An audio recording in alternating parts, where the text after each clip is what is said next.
মা বোনেরা, তোমরা যদি এখনো ভালো গাছ হও, গাছের ফলটা এখনো ভালো হবে। যার বাস্তব আব্দুল কাদের জিলানী রহমাতুল্লাহ আলাইহি, বয়স মাত্র 4। মা সকালবেলা কায়দা হাতে দিয়ে বলছে, আব্দুল কাদের মক্তবে যাও, মসজিদে যাও, মাদ্রাসায় যাও, কোরআন শিখো, আদব শিখো, কোরআন শিখো, আদব শিখো, আমানু হও, আল্লাহ ওয়ালা হও, আল্লাহ ওয়ালা হও, কোরআন শিখো, আদব শিখো, আমানু হও, আল্লাহ ওয়ালা হও। মা ডাকতেছে আব্দুল কাদেরের হাতে কায়দা দিয়ে। আব্দুল কাদের জিলানী কায়দা হাতে লইয়া হাঁটতে হাঁটতে মক্তবে যাইয়া বসেছে। উস্তাদজি ডাকছে, বাবা আসো, আসো তোমাকে সবক দেই। তোমার নাম কি? আমার নাম আব্দুল কাদের। বাবা পড়ো, আউযু বিল্লাহি মিনাশ শাইতানির রাজিম, বিসমিল্লাহির রহমানির রহিম। আব্দুল কাদের আউযু বিল্লাহ বিসমিল্লাহ শিখবে, উস্তাদজিকে আবারও শোনাবে। কিন্তু দেখা গেল আউযু বিল্লাহ বিসমিল্লাহ পড়ে থামলো না। আব্দুল কাদের সূরা ফাতিহা পড়তে শুরু করে দিয়েছে। উস্তাদ ডাকে, আব্দুল কাদের হুজুর বাধা দিয়েন না, পড়তে দেন, ভুল হইলে কইেন। সূরা ফাতিহা শেষ, সূরা বাকারার মধ্যে ঢুকে গেল। ও আব্দুল কাদের হুজুর বাধা দিয়েন না, ভুল হইলে কইেন। যাইতে যাইতে 1 পারা শেষ, 2 পারা, 3 পারা, 4 পারা, 10 পারা, 15 পারা, 16, 17, 18 চলছে। আব্দুল কাদের হুজুর বাধা দিয়েন না, আমি শেষ করি, ভুল হইলে কইেন। 18 পারা শেষ করে বলছে, হুজুর বলুন কোন ভুল হয়েছে কিনা। না রে বাবা, হুজুর এবার আমাকে 19 পারাই সবক দেন। উস্তাদ বলেন, সবক দিব পরে, আগে জানতে চাই গো বাবা, এ কোরআন শরীফ কোন মাদ্রাসায় পড়েছো? আব্দুল কাদের গাল বেয়ে বেয়ে চোখের পানি ছেড়ে দিলেন, হুজুর আমি অন্য কোন মাদ্রাসায় পড়ি নাই গো, আমি এমন এক গাছের ফল, আমার মা উম্মুল খয়ের ফাতেমা। আমি এমন এক গাছের ফল, আমার মা উম্মুল খয়ের ফাতেমা 18 পারা কোরআনের হাফেজা ছিল। আমার মায়ের রক্তের মধ্যে কোরআনের তাসির ছিল। বাবা কার আরামের ঘুম হারাম করে এই নবী রেখে যাওয়া কোরআন সুন্নাহর পক্ষে বসে আছো, এই কোরআন সুন্নাহর পক্ষে দাঁড়িয়ে আছো। মা বুঝি একদিন হইলেও আমার নবী রেখে যাওয়া কোরআন একদিন হইলেও তোমাকে পেটে লইয়া তালাওয়াত করেছিল। ডাকতেছে ডাকতেছে, হুজুর আমার মার রক্তের মধ্যে কোরআনের তাসির ছিল। আমি যখন মার পেটে ছিলাম, মা কোরআন শরীফ পড়তো, ঘুমানোর সময় কোরআন পড়তো, রান্না করার সময় কোরআন পড়তো, কাপড় ধোয়ার সময় কোরআন পড়তো, উঠান বাড়ি ঝাড়ু দেওয়ার সময়। হুজুর আমি যখন দুনিয়ায় এসেছি, আমার মা আমারে ঘুম পাড়াইতে যাইয়া ডান দিকে কাত হইয়া শুইয়া ডান স্তন আমার মুখে লাগাইয়া 9 পারা কোরআন শরীফ পড়তো। মুসলমান আজকে বিশ্ব জুড়ে মার খাও, বিশ্ব জুড়ে মুসলমানদের অধঃপতনের কারণ হলো এই নবীর রেখে যাওয়া এই প্রটোকল আমরা ছেড়ে দিয়েছি। আজকে আমাদের দেশের মানুষ, মুসলমান সন্তানেরা হিরোইন খায়, মুসলমানের সন্তানেরা ফেন্সিডিল খায়, মুসলমানের সন্তানেরা গাঁজা খায়, মুসলমানের সন্তানেরা মাদক দ্রব্য ইনজেকশনের মাধ্যমে সেবন করে। বলুন এইগুলি কি হালাল না হারাম? জোরে বলুন। সত্য কথা গোপন করলে জবাব দিতে হবে আল্লাহর কাছে। বলুন এগুলি হালাল না হারাম? এগুলি তো মুসলমানের সন্তান কোনদিন নিতে পারে না। নেওয়ার কারণ হলো আমরা মা বাবা হইয়া প্রটোকল ছেড়ে দিয়েছি। রাসূলের প্রটোকল হলো, রাসূল বলছে উম্মতেরা রে, তোমরা গার্জিয়ান যারা মা বাবা হয়েছো, এশারের নামাজ পড়ে বিছানায় শোয়ার আগে, এশারের নামাজ পড়ে বিছানায় শোয়ার আগে, এশারের নামাজ করে নবীর দেওয়া প্রটোকল, বিছানায় শোয়ার আগে তোমার উপযুক্ত ছেলেটা, তোমার উপযুক্ত মেয়েটা বিছানায় আইছে কিনা এই খবর না নিয়ে তুমি বিছানায় ঘুমাইও না।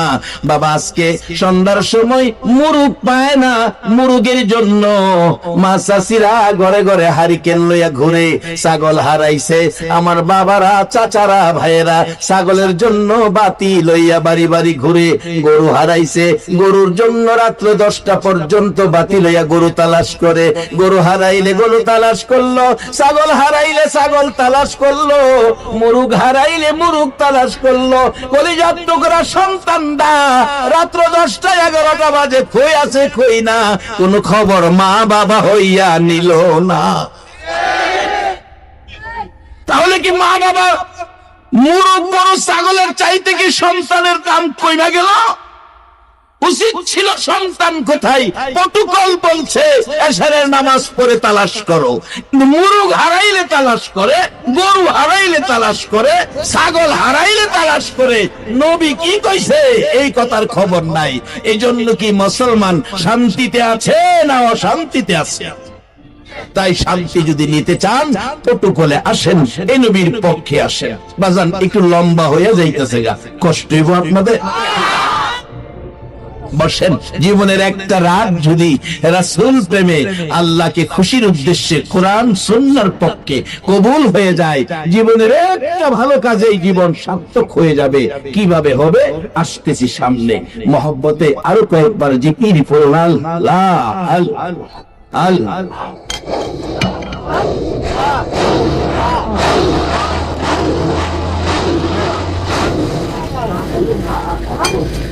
সবাই কয় না, গুনাহ মাফ হয়ে যাবে। আল্লাহ আল আল্লাহ আল আল্লাহ আল লা ইলাহা ইল্লাল্লাহু মুহাম্মাদুর রাসূলুল্লাহ সাল্লাল্লাহু আলাইহি ওয়াসাল্লাম। বাজান প্রটোকলের কাবারের মধ্যে ঢুইকা যান। মুসলমানদের গার্জিয়ান এখনো রয়ে গেছে। বলুন মুসলমানদের গার্জিয়ান কে?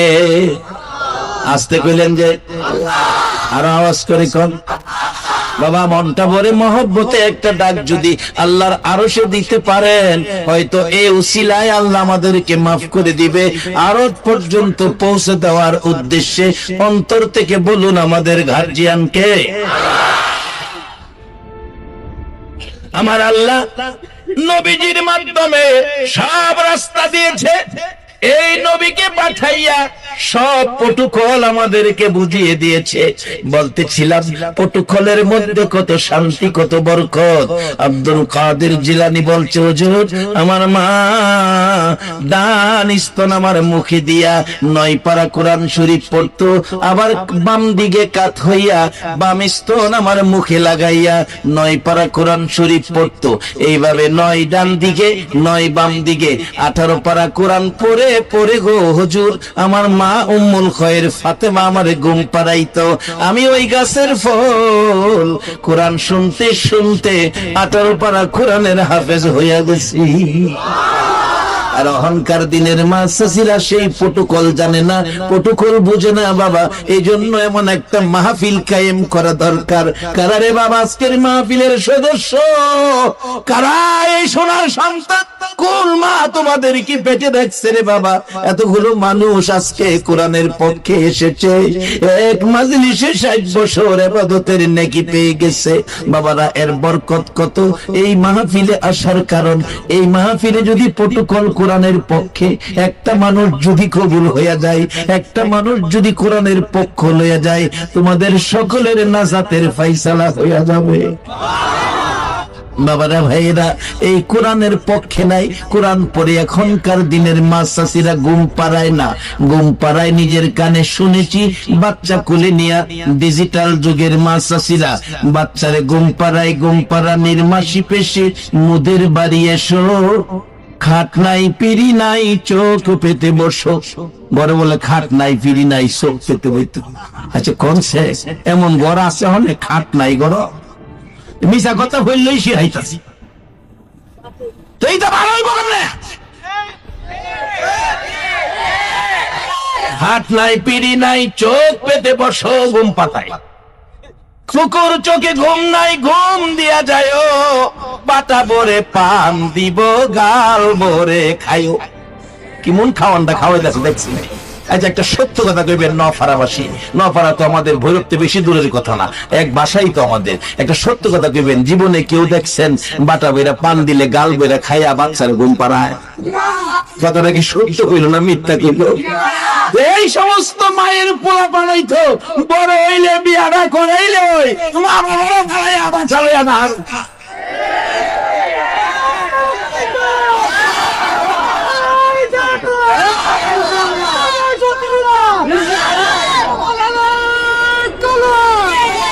বাবা ইসলাম একটা প্রটোকলের ধর্ম, ইসলাম একটা প্রটোকলের ধর্ম, ইসলাম একটা নিয়ম নীতির ধর্ম, ইসলাম একটা আদর্শের ধর্ম, ইসলাম একটা ভ্রাতৃত্ব প্রেম মহব্বত ভালোবাসার ধর্ম। ইসলামে তিক্ততা বলতে কোনো শব্দ নাই, কিন্তু আমরা প্রটোকল বুঝি না বিদায় আজকে আমাদের অশান্তি। আসুন শান্তি ফিরে আসবে, আমাদের শান্তির মালিক আমাদের রয়ে গেছে। বলুন এই গার্জিয়ানকে। বাজান একটু প্রটোকলের মধ্যে আসেন। যারা আমানু হইছেন এখন আল্লাহ আমানুদেরকে আদর করে, ওনার নাচ কইয়া ডাকে না। কোরআন শরীফ দেখবেন খালি ডাকছে আমানু আমানু। নবী কষ্ট করে যে আমরা আমানু বানাইছে, আল্লাহ খালি আমরারই ডাকে। আমি যে তালাওয়াত করছিলাম, ইয়া আইয়ুহাল্লাযীনা আমানুর কাউ ওয়াসজুদু ওয়াবুদু রাব্বাকুম, আল্লাহ রাখতেছে আমানু যারা। আমানু ও পৃথিবীর আমানু ইমানদার কালিমাওয়ালা আখিরি নবীর উম্মত, তোমরা রুকু সেজদার মাধ্যমে রবের ইবাদত করো। এরপরে বলছে অফ আলুল খয়রা, ভালো কাজ করো। রুকু সেজদা করলে জান্নাত দিব, এ কথা কয় নাই বাজান, এখানে আবার বাকি রাখছে, বলছে রুকু সেজদার মাধ্যমে রবের ইবাদতের পর ভালো কাজ করো, অফ আলুল খয়রা। বাজান ভালো কাজের মধ্যে মা বাবারে দেশে ভালাইয়া ছেলেটা টাকা বইরা তাহে মা বাবার খবর নেয় না, এই কাজটা কি ভালো না খারাপ? বাবা গ্রামের বাড়িতে ছেলেটা মেট্রিক পরীক্ষা দিব, পরীক্ষার ফর্ম ফিলাপের সময় শেষ, আজকে সময় শেষ। ছেলের শিক্ষক বলছে তোমার টাকা আজকেও দিতে পারলা না, তোমাকে তো পরীক্ষা দেওয়ার সুযোগ দেওয়া যাবে না, তোমার জন্য আর একটু সুযোগ দিলাম, কালকে 11টার মধ্যে তোমার টাকা দিতে পারলে তাহলে পরীক্ষা দিতে পারবা, না হয় তুমি এবার পরীক্ষার থেকে গ্যাপ, পরীক্ষা দেওয়া সম্ভব নয়। ছেলেটা বাড়িতে আইসা দুইটা চোখের পানি ছাড়ে আর কান্দে। বাবা সামনে দাঁড়াইছে, কলিজার টুকরা সন্তান রে, বল রে বাবা কেন কান্দোস? প্রয়োজনে তোর জন্য রক্ত বিক্রি করব। কত বাবা সন্তানের মায়াই গো রক্ত বিক্রি করতে চাই। আজকে সেই সন্তানের মা বাবার সাথে বেঈমানি চলে যায়। রোগটা কোথায়, কারণটা কি বাজান? আসেন জান্নাতে যদি যাইতে চান প্রটোকলের মধ্যে ঢুইকা যান। প্রটোকল ছাড়া গায়ের জোরে টাকার জোরে বাবা জান্নাতে যাওয়া যাবে না। নিয়মের ভিতরে নিয়মের মধ্যে আমরা জান্নাতি। রাসূল বলেছেন মান ক্বালা লা ইলাহা ইল্লাল্লাহু ফাদাখালাল জান্নাহ, যারা এই কালিমা পড়েছেন আল্লাহর কসম আপনারা সবাই জান্নাতে যাবেন।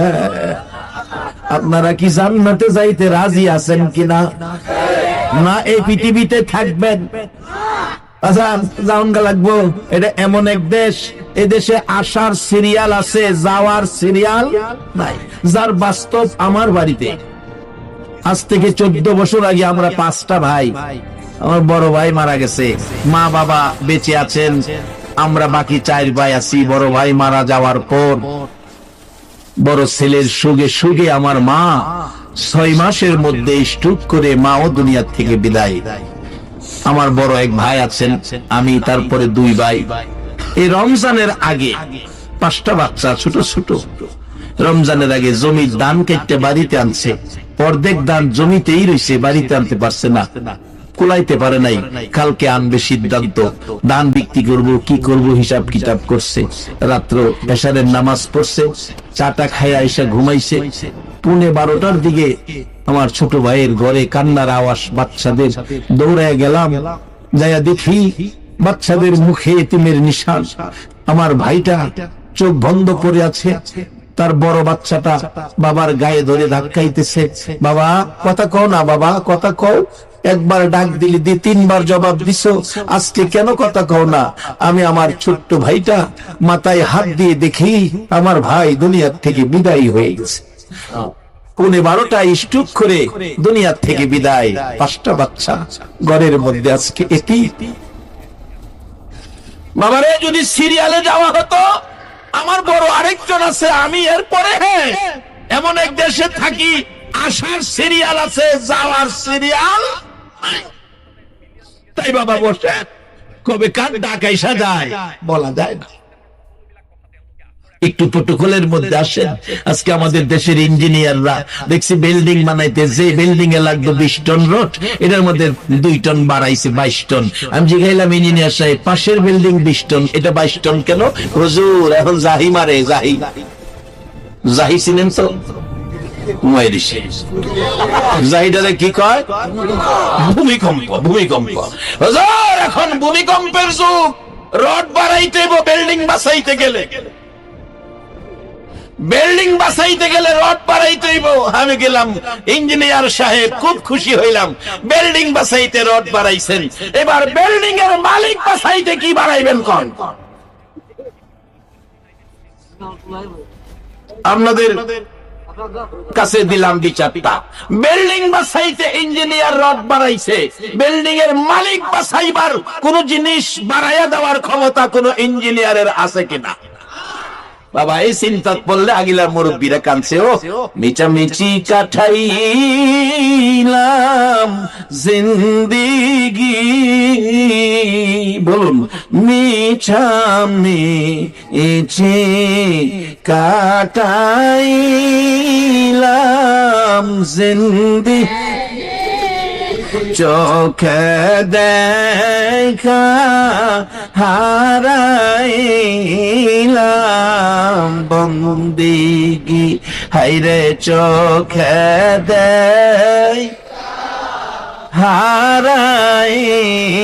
হারাইলাম কার বাবা রে, কার বাবা কারবা কি, কার বাবা আরে কারবা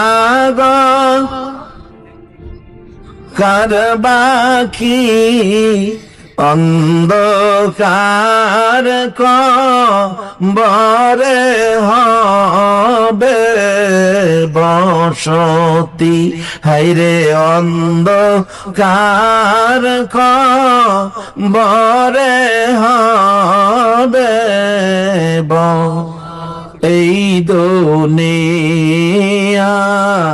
মুসাফির না জানো না,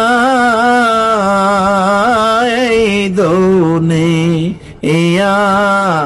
মুসাফির না জানো,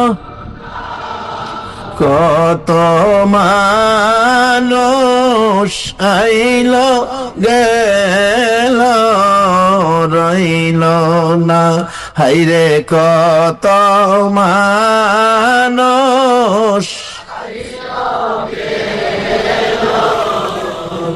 বাবারে, হাজার হাজার মানুষ এখানে যদি 120 বছরের মানুষ তালাশ করি, বলুন 120 বছরের একটা মানুষ খুঁজে আমরা পাবো কিনা?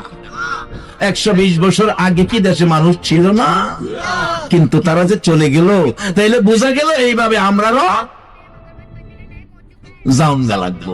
তাই সেদিন আসার আগে আসুন প্রটোকলে যাই। বাজান ভালো কাজ, আজকে ভালো কাজের জন্য একটু সাইড নিলাম।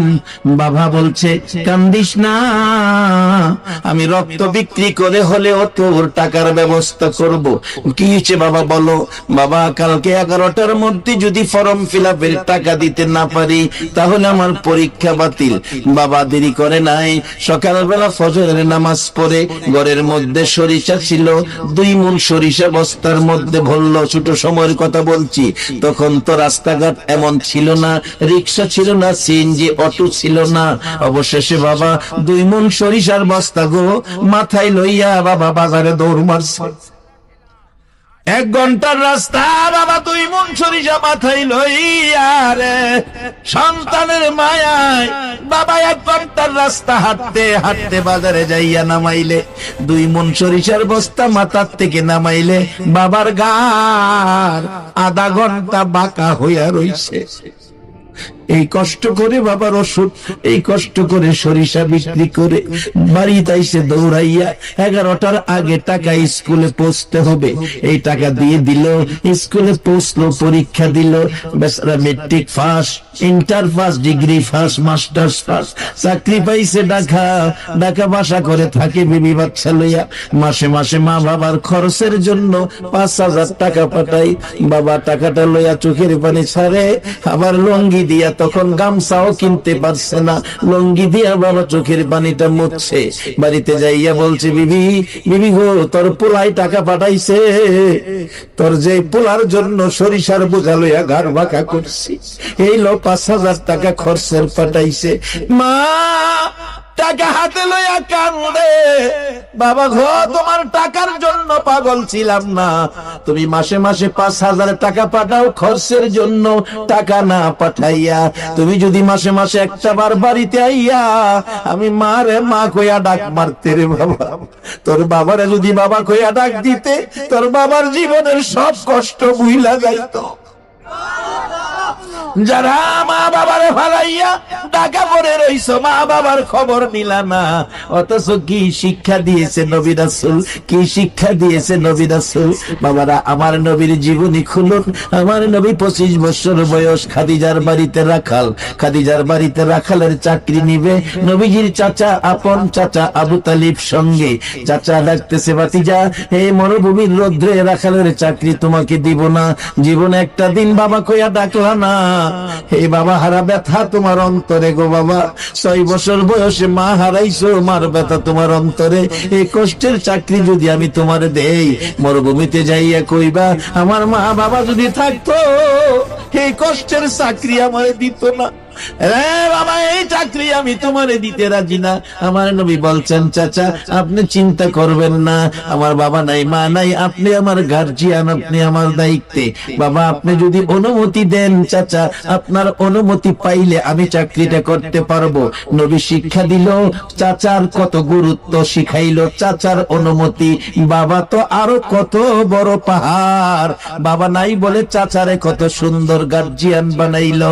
চাচা অনুমতি দেন, শুধু আমার নবীর শিক্ষা না, আর একটু পিছনে যান, হযরতে ইব্রাহিম আলাইহিস সালামের জীবনী। ইসমাইল আলাইহিস সালাম থাকে মক্কায়, ইব্রাহিম আলাইহিস সালাম থাকে সিরিয়ায়। ডাকছে ইসমাইল বিয়ে করে, বাবা বিয়ে করেছি, চিঠি লিখছে, ছেলের বউটা দেখা যান।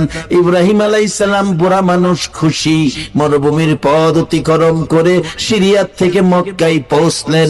মক্কায় পৌঁছলেন, দরজায় দাঁড়াইয়া, গেটে দাঁড়াইয়া ডাকছে, ইসমাইল বাড়িতে আছো? ইসমাইল, ইসমাইল বাড়িতে আছো? বউটা জবাব দিল, কে তুমি? এত বড় দুঃসাহস, আমার স্বামীর নাম নিয়ে ডাকো। মক্কার জমিনে কেউ আমার স্বামীর নাম নিয়ে ডাকে না। ইব্রাহিম আলাইহিস সালাম কয়, আশ্চর্য হলাম, আমার ছেলে আমি নাম নিয়ে ডাকবো, আমার কয় আমার বলে দুঃসাহস।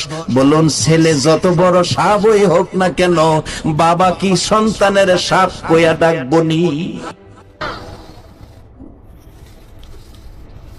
ইব্রাহিম ডাকে, তুমি কে গো? আমি ইসমাইলের স্ত্রী।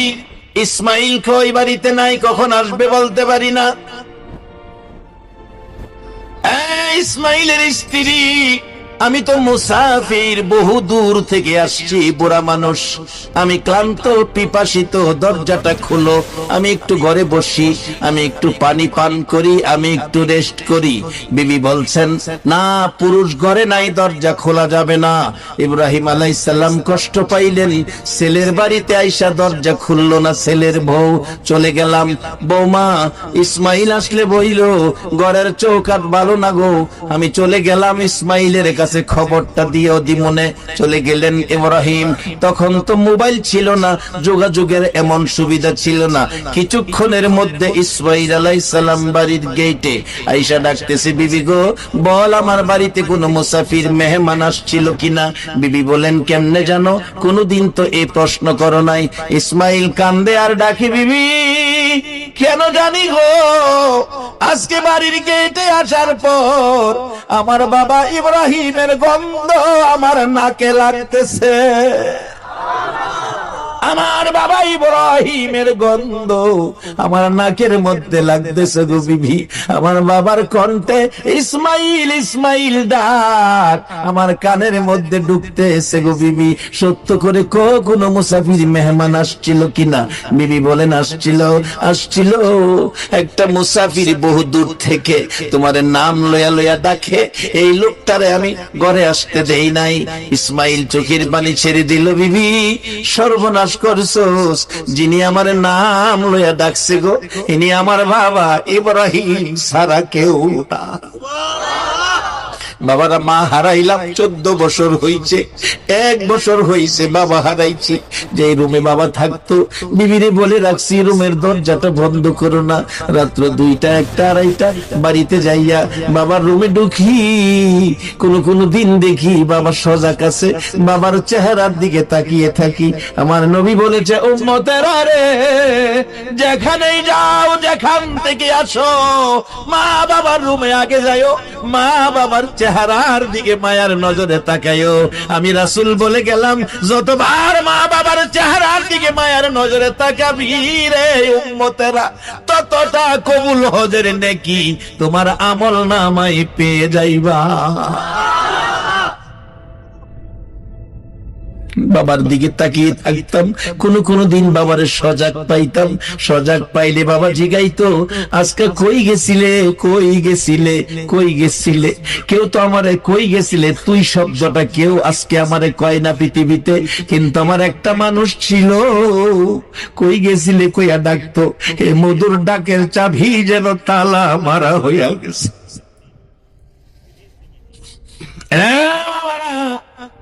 ইসমাইল ডাকছে, বিবি আমার বাবা ইব্রাহিম ছাড়া তুই কইয়া নাম লইয়া ইসমাইল কইয়া তো আর কেউ ডাকবে না। বাবারে আসতে দিলে না, বাবারে কষ্ট দিছস, বল বাবা কিছু বলছে কিনা। বাবা বলছে ঘরের চৌকাটটা ভালো না বদলাইতে। ইসমাইল আলাইহিস সালাম বলেন, আমার বাবা বলেছে চৌকাট না গো বিবি, তোর ব্যবহার ভালো না, যাও তুমি যাও। বাবাকে খুশি করার জন্য চৌকাট বদলাইছে বাবা, এই জন্য ভালো স্ত্রীকে বদলায়েন না। এটা কিন্তু ইসলাম না, ইসলাম না। ইসলাম বলছে স্ত্রীকে মায়া করতে হবে। বৈরব থেকে একটা মেয়ে আপনাদের নোয়াপাড়ার বউ হয়ে আসছে, সাথে কাউরে আনে নাই, বংশের কাউরে আনে নাই, একেবারে অসহায় মহিলাটা আপনার ভালোবাসায় আপনার বাড়িতে বউ হয়ে আসছে। এটারে মাইরেন না, এটারে কষ্ট দুঃখ দিয়েন না, ছোটখাটো অপরাধ ক্ষমা করে দিয়েন। রাসূল বলেছে তোমার আমলে জিহাদের নেকি দেওয়া হবে। কিন্তু মা বাবার সাথে বেয়াদবির ছাড় দেওয়া যাবে না, এখানে ছাড় নাই। আমার এক বন্ধু বলেন, দোস্ত বাসর রাত্রে স্ত্রীর সাথে বলে কত কথা কয়। আমার জীবনের বাসর রাত্রের ঘটনা শুনলে আমি কি, বাসর রাত্রের ঘটনা তো কেউ কারোর লগে কয় না, আমি তোর লগে কমে, কারণ কাজে লাগবো। তুই তো বক্তা মানুষ, ওয়াজ করস, এটা কইলে কামে লাগবো। তাহলে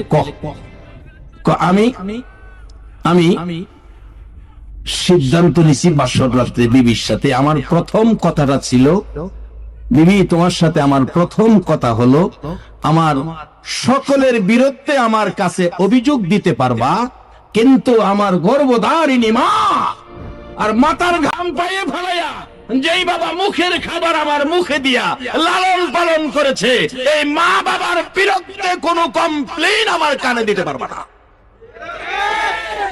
এই প্রথম কথা ছিল।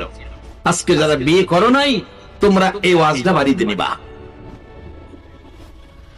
আর যারা বিয়ে করেছেন যদি মা বাবা থাকে আজকে গিয়া বুঝাইয়া বলবেন, মাইরেন না। আবার অন্ত বাঙালি মাই শুরু করে, ইসলামে বিবিরে মারবেন, ইসলামে নাই। যত পারেন আদর করবেন। আর যদি মারার কাজ করে তো এই ফেজের উপর মারবেন না, মুখটার উপরে হাত তুললেন না, ফিডের মধ্যে মাইরেন আস্তে করে, যেমন ব্যথা না পা। এটা ইসলাম। এ ওয়াজে মনে মহিলারা খুশি হইব, কি কাম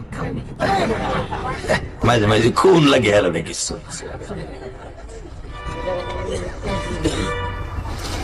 এটা ইসলামিক হয়েছে, আমি তো হুনে এনে দিছি।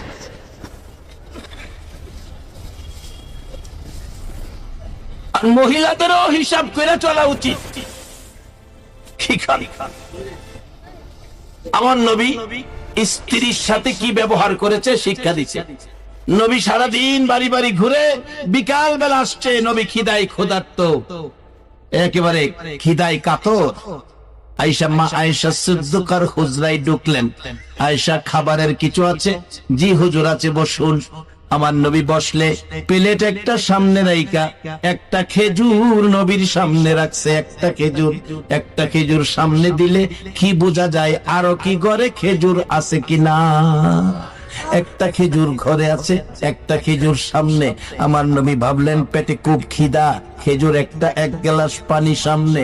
এখন একটা খেজুর হয়তো আর খেজুর নাই, আমি যদি পুরাটা খাই তাহলে আয়েশা না খায়া থাকবে। আমার নবী খেজুরটাকে, একটা খেজুরকে দুই ভাগ করলেন। অর্ধেক খেজুর নবী খায়া, অর্ধেক খেজুর মা আয়েশার জন্য রাইখা পানি খায়া চলে গেলেন। মা আয়েশা ভাবলেন আমি তো বাড়িতে থাকি, কষ্ট করি না। আমার নবী মানুষের ঘরের দুয়ারে দুয়ারে সারাদিন ঘুরে, আবার যদি রাত্রে আমার ঘরে আসে গো, নবী যদি খাবার চাই, খাবার যদি না দিতে পারি, ও মা মেয়ে লোকেরা, নবীর বিবি আয়েশা সিদ্দিকার স্বামীকে কত ভালোবাসতেন। এই ভালোবাসা যদি তোমার মধ্যে স্বামীর প্রতি আয়েশা যায়, মা আয়েশার সাথে তোমার হাসর নসিব হইয়া যাইব। আয়েশা সিদ্দিকা অর্ধেক খেজুর খাইলেন না, রেখে দিলেন রাত্রে গভীর। নবী আয়েশা ডাকে, আয়েশা দরজা খুলো, দরজা খুলে দিলেন। আয়েশা রে পেটে খিদা, খাবারের কিছু আছে কিনা? হুজুর আছে, বসুন। প্লেট সামনে রাইখা একটা খেজুর অর্ধেক ছিল, অর্ধেকটা খেজুর সামনে দিয়া মা আয়েশা এক গ্লাস পানি পাশে দিয়া দাঁড়াই আছে। আমার নবী খেজুরের দিকে তাকায়, আবার আয়েশার দিকে তাকায়। নবীজি গাল বেবে চোখের পানি ছাড়ছে। রে আয়েশা, অর্ধেক খেজুর তোমার জন্য রেখেছিলাম, তুমি কি খাও নাই রে আয়েশা? মা আয়েশা বলেন, ইয়া রাসূলুল্লাহ, আপনি উম্মতের মায়ায় বাড়ি বাড়ি ঘুরেন, কষ্ট করেন গো নবী। আমি আয়েশা ঘরে থাকি, না খাইয়া কষ্ট করলেও আমার কোনো অসুবিধা হবে না। ইয়া রাসূলুল্লাহ, খান গো নবী, আপনি খাইয়া পানি খাইয়া ঘুমান, না হয় আপনার চোখে ঘুম আসবে না। নিজেরা খাইয়া স্বামীরে খাওয়াইতো, এই শিক্ষা দিল ইসলাম। আর স্বামীকে বলেছে স্ত্রীর গায়ে হাত দিবা না, স্ত্রীকে আদর করো, ছোটখাটো অপরাধ ক্ষমা করে দাও, তোমার আমলে জিহাদের নেকি দেওয়া হলো। বাবারা ভাইয়েরা শুন, এবার ইসমাইল আলাইহিস সালাম চৌকাট বদলাই আবার চিঠি লিখছে। বাবা চৌকাট বদলাইছি, আসেন। সিরিয়ার থেকে রওনা হলেন, এবারে চৌকাট দেখবে। বিবি সাহেরা সামনে দাঁড়াইছে, স্বামী কই যান? বুড়া মানুষ, এত দূর মরুভূমির পথ অতিক্রম করে কষ্ট করবেন, ছেলের বউ দরজা খুলে না, আমি তোমারে যেতে দিব না। ইব্রাহিম আলাইহিস সালাম গাল বেয়ে বেয়ে চোখের পানি ছাড়ছে। বিবি গো, বাধা দিস না, বউটা নানাই দেখলাম, আমার কলিজার টুকরা ছেলেটারে তো দেখতে আমার মন চাই। রে বাবারা ভাইরা, একটা ভালো কাজ জীবনে কইরো। আল্লাহ বলেছে আমানুর কাউ ওয়াসজুদু ওয়াবুদু রাব্বাকুম আফআলুল খায়রা। রুকু সিজদার মাধ্যমে রবের ইবাদতের পর ভালো কাজ কইরো। আমার আল্লাহ পরামর্শ দিলেন, এই ভালো কাজের মধ্যে সবচেয়ে ভালো কাজ হলো মা বাবার সাথে ভালো ব্যবহার করা। বাবার এখন তো এমন এক যুগ হয়েছে, গত 2-3 বছর আগের, গত 2-3 মাস বা 5-6 মাস হবে, একটা বৃদ্ধ লোক জুমার দিন জুমা পড়াই মসজিদে, মসজিদের বারিন্দার সামনে দাঁড়াইয়া রয়েছে। আমার দেখা করে বুড়া জয়ীফ দেখা ডাকতেছে, হুজুর তোফাজ্জল হুজুর আপনি? হ্যাঁ দাঁড়ান বাবা। আমার এই গর্দানটার উপরে হাতটা দিয়া সোজা হইয়া খাড়িয়া কয়, হুজুর দোয়া করেন, আমি একটু দোয়ার লেগেছি। বাজান কি সমস্যা? এমনি দুইটা চোখের পানি ছাইড়া দিছে। চাচা কি ব্যাপার, কাঁদতেছেন কি লিগা? বাবারে একটা ছেলে আমার, সকালের খাবার রাত্রে খাইছি, 3 বছরের পুরান জামা দিয়া ঈদ চালাইছি, জুতা না কিনা খালি পায়ে ঈদগাই গেছি, এইভাবে কষ্ট করে পয়সা জমায়া সয় সম্পদ করছি, দোতলা একটা বাড়িও করছি। বাবা একটা ছেলে বিয়া শাদী করাইছি, কেন জানি হ্যাঁ আমারে 6 বছর হয়েছে, হ্যাঁ আমারে বাবা ডায় না, হ্যাঁ নি আমার একটা বাবা কইয়া ডাক দেয়, একটু দোয়া করে দাও। গাজীপুর এক মাহফিলে মিনিমাম 25,000 লোক, মাহফিল শেষে একটা বৃদ্ধ মহিলা 1.5 লিটারের পানির বোতল আমার চোহ বাসে এখনো লইয়া এক দরজায় দাঁড়াইয়া কাঁদতেছে। মা গো কি ব্যাপার? গো বাবা একটা কথা কইতাম কি, এই বোতলের পানির মধ্যে একটা ফুদা দাও, 20 বছর বিয়ে করাইছি, একটা ছেলে আমার, একটাই ছেলে বাজান, আমি কি মা হইয়া ছেলে পেটে লইয়া অপরাধ করছি? বাবা এই ছেলের প্রসব ব্যথায় 3 দিন কলাকাটা মুরগির মতো লাপাইছি, রক্তে গটটা লাল হয়ে গেছে। কোন মহিলারা বলছে আমি নাকি বাঁচবো না। এই বাবা এই বাচ্চাটা জন্ম হওয়ার পর ওয়া কান্না শুনে আমি সব ভুলে গেছিলাম। আজকে বিয়ে করাইলাম, 20 বছর হইছে বাজান, 20 বছরের মধ্যে হ্যাঁ আমার একদিন মা কুইয়া ডাকবে না। কি অপরাধ করছি? একটু পানিটা পয়রা দাও, পানিটা খাওয়াইলে হ্যাঁ আমার একটা মা কইয়া ডাক দাও, আমার কলিজাটা ঠান্ডা করে দেয়। বাবা যারা মারে মা ডাকো না, বাবারে বাবা ডাকো না, মনে রেখো তোমার মতো বান্দার ডাক আমার আল্লাহ শুনবে না। যারা মারে মা ডাকো না, বাবারে বাবা ডাকো না, মনে রেখো 1000 মানুষের সামনে বলে গেলা তোমার মতো উম্মতের সুপারিশ আমার নবী করবে না। জায়গা ঠিক রাখা পরে ইবাদত করেন, কাজে লাগবো, নাইলে বাঙ্গা জগ ফানি ভরবেন। ইবাদত করবেন মা বাবারে কষ্ট দিয়া, বাঙ্গা জগ ফানি ভরবেন। বাঙ্গা জগ ফানি ভরে যেমন কল থেকে গড়ে নেওয়া যায় না, মা বাবারে কষ্ট দিয়ে ইবাদত করেও জান্নাতে যাওয়া সম্ভব না। আমার নবী বলেছেন বিররুল ওয়ালিদাইনি আফদালু মিনাস সালাত ওয়াস সাদাকাত ওয়াস সাওমি ওয়াল হজ্জি ওয়াল উমরাতি ওয়াল জিহাদি ফি সাবিলিল্লাহ। একটা লোক নামাজ পড়লো, সদকা করলো, রোজা রাখলো, হজ করলো, উমরা করলো, আল্লাহর রাস্তায় জিহাদ করলো, 6টা ইবাদত করার পর 6টা ইবাদত করে যেই নেকি পাইলো, আমার নবী বলেন আর একটা লোক মা বাবার খুশির জন্য ছোট্ট একটা কাজ করলো। বাজান কি কাজ? এটাই হবে আমার শেষ কথা। ছোট্ট একটা কাজ, কি কাজ বাজান? এটাই হবে শেষ কথা। কিতাবে আসছে 3 জন যুবক, মুসলমান যুবক, আরবের ইতিহাস, বাহির হলেন, ঘুরে ঘুরে আল্লাহর কুদরত দেখেন। হঠাৎ দেখে ঘূর্ণিঝড় তুফান আসতেছে, কোথায় যাবে ঘরবাড়ি নাই, শুধু পাহাড় আর পাহাড়। একটা বড় পাহাড়, পাথরের পাহাড়ের মাঝখানে একটা সুড়ঙ্গ দেখা যায়, একটা গুহা দেখা যায়। এর মধ্যে 3 বন্ধু গিয়ে ঢুকলেন। 3 বন্ধু ঢুকার পর উপর থেকে ভীষণ তুফান, বড় একটা পাথরের খন্ড তুফানে ছুটাইয়া দিলে গড়াইয়া গড়াইয়া আস্তে আস্তে এই গুহার মুখের মধ্যে আইসা পড়ে গেছে। গুহার মুখের মধ্যে আইসা পড়ে গেছে। আনুমানিক তুফান শেষ হইছে মনে করে 3 বন্ধু ধাক্কাইতেছে খোলার জন্য। 3 বন্ধু ধাক্কায়, 3 জন কেন 30 জনে ধাক্কাইলেও পাথর সরানো যাবে না। 3 বন্ধু গুহার মধ্যে বৈশা চিন্তা করে, এখন তো মোবাইল নাই, কার কাছে মোবাইল করব, কে আমাদেরকে বিপদ থেকে উদ্ধার করব। 3 জনে মিলে পরামর্শ সিদ্ধান্তে পৌঁছলেন, চলো আল্লাহর কাছে কই। আল্লাহর কাছে বলবে কি দেখাইয়া কইবি রে? জীবনের কোনো ভালো কাজ থাকলে আল্লাহরে দেখাইতে পারবি। একটা যুবক বলছে, আমার জীবনে একটা ভালো কাজ আছে। কি ভালো কাজ? আমার ফ্যামিলিতে আইন করেছিলাম রান্না বাড়া হইলে আগে আমার মা বাবা খাইবো, পরে আমরা খাইবো। এই আইনটা যদি আল্লাহর কাছে পছন্দ হয়ে থাকে, রে বন্ধুরা, রাত্রে বাড়ি গিয়া দেখি বিবি বাচ্চা বসে আছে, মা বাবা ঘুমিয়ে আছে, বাচ্চাগুলো কাঁদতেছে। জিজ্ঞেস করলাম, ওই যুবক বলতেছে, বিবি গো বাচ্চাগুলো কান্দে কেন? তুমি না আইন করেছো মা বাবা আগে খাবে, আজকে সন্ধ্যার সময় মা বাবা ঘুমাইয়া গেছে, খায় নাই, এই জন্য অপেক্ষায় আছি, বাচ্চাদেরকে খাবার দেই নাই। মা বাবা ঘুম থেকে উঠে খাবে, তারপরে বাচ্চারা খাবে, আমি খাবো, তুমি খাইবা। যুবক বলে, বন্ধুরা রে, আমি অপেক্ষায় বসে গেলাম। বসে থাকতে থাকতে সারাটা রাত পার হইয়া গেল। মা বাবা ঘুম থেকে ওঠে না, আমরাও খাই না, বাচ্চারা কাঁদতেছে।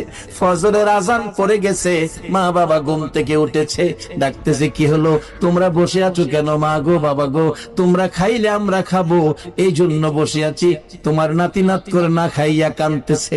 মা বাবা খুশি হলেন। বাবা, এই মা বাবা খুশি হইয়া হাত বাড়াইয়া ডাকে, আল্লাহ গো, কেমন কলিজার টুকরা সন্তান পাইলাম, সারাটা রাত বসে রইল, আমরা খাই না বিদায় খাইলো না, আমরা খুশি, তুমি আল্লাহ খুশি হও। এই মা বাবার সাথে ভালো ব্যবহার করা বলুন দরকার আছে কিনা? বাবা কেন ভালো ব্যবহার করবেন না? এটাই হবে আমার শেষ কথা। ছোট কালে, আজ থেকে 40 বছর আগের কথা বলছি, তখন গ্রামের মানুষ গরিব অবস্থায় ছিল, এখন তো অবস্থা ভালো হয়ে গেছে। বাড়ি 10 বাড়ি 15 বাড়ি মিললেও একটা কুরবানির গরু পাওয়া গেছে না। বড় বড় গরু যদি কেউ আনছে, ছোট সময় গিয়ে লাইন ধরে গিয়ে দেখছি, গরু দেখছি কত সুন্দর গরু। এই গরু দেখে আইসা কত গরিব সন্তানেরা মার কাছে বলছে, মাগো, এমন একটা গরু যদি বাবাই আনতো, কুরবানি দিত, আমরা গোশত খাইতাম। বাবা শুই না, ঈদের দিন সকাল বেলা চোখের পানি ছেড়ে দিছে, কুরবানির গরু কিনবো কোত্থেকে, চাউল কিনার পয়সা নাই। নামাজ শেষ করে এসে বাবা ডাকতেছে, বিবিরে, বিবি গো, একটা ব্যাগ দে। ব্যাগ লইয়া বাবা একবারে শহরের কিনারে চলে গেছে। মিল ফ্যাক্টরির আশেপাশে যারা বড় বড় গরু কুরবানি দেয়, তাদের বাড়ির কাছাকাছি গিয়ে ঘরের দুয়ারে দাঁড়ায়া এতিমের মতো হাত বাড়াইয়া ডাকছে, রে ভাই, 2টা টুকরা গোশত দে, আমার সন্তানরা খাবে। বাবা সারাদিন ব্যাগ লইয়া ঘরে ঘরে ঘুরে 5-7 কেজি গোশত লইয়া বাড়িতে আইসা বলছে, বিবি রান্না কর, এই গোশত আমার নিজ হাতে সন্তানের খাওয়াইব। আল্লাহকে ভালোবাসলে চ্যানেল সাবস্ক্রাইব করুন, ইসলাম প্রচার সহযোগিতা করুন, চ্যানেলটি সাবস্ক্রাইব করুন।